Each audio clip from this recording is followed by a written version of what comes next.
Oi, pessoal. Vamos continuar falando de história. Dessa vez vamos falar sobre a queda do Império Romano e os novos reinos bárbaros. Então vamos lá. Pois bem, no final do século V, os germanos contribuíram de forma decisiva para a desintegração da parte ocidental do Império Romano e para a formação do feudalismo. Em 476, a cidade de Roma foi tomada pelos Érulos, tribo dos germanos.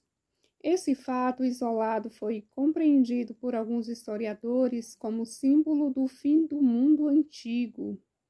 Entretanto, as migrações bárbaras e a paulatina perda de poder do império aconteceram em um processo que se estendeu por séculos e não pode ser compreendida apenas pela participação dos bárbaros no século V.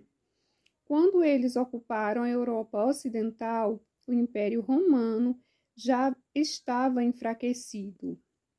Desmantelada, a antiga estrutura militar dos romanos não podia mais garantir a lei e a segurança das pessoas. Dessa forma, perdeu a capacidade de assegurar a ordem interna ou de defesa e conquista exterior.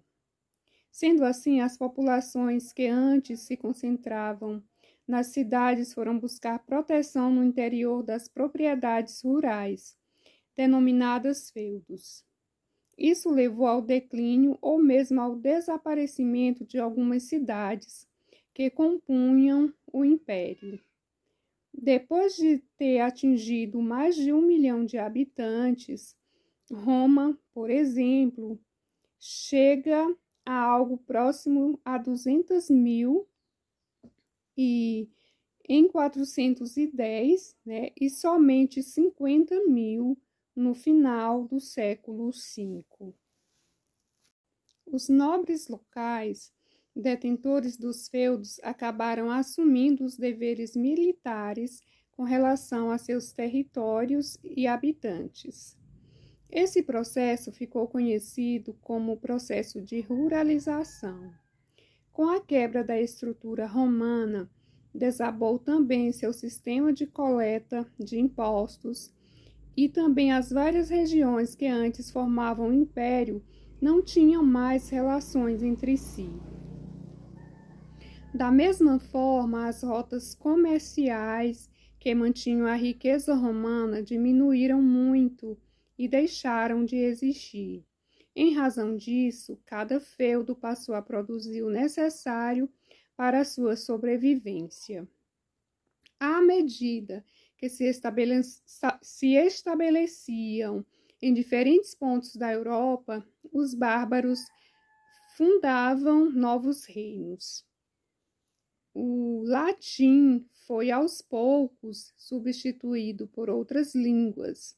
Eram aquelas já faladas pelos bárbaros, e também uma mistura delas com o latim, o que daria origem a novas línguas europeias chamadas neoplatinas. Então, foi construído nesse período alguns reinos, dos quais vamos conhecer algumas de suas características. O reino visigodo formou-se na região da Península Ibérica, que ficou sob seu domínio até o século VIII. Os visigodos organizaram vários reinos cristãos que mais tarde formariam a Espanha. O reino ostrogodo destacou-se pela construção da cidade de Ravenna, ao norte da Península Itálica. O reino vândalo, assentado no sul da Península Ibérica, deslocou-se para o norte da África. Os anglo-saxões formaram 7 reinos na ilha da Grã-Bretanha, conhecidos como Heptarquia Saxônica. E o reino franco, estabelecido inicialmente no norte da Itália e na região da Gália, território da atual França, transformou-se no principal reino da Idade Média ampliando seus domínios por quase toda a Europa Ocidental. Mais ou menos por aí, curtam o vídeo. Até o nosso próximo conteúdo.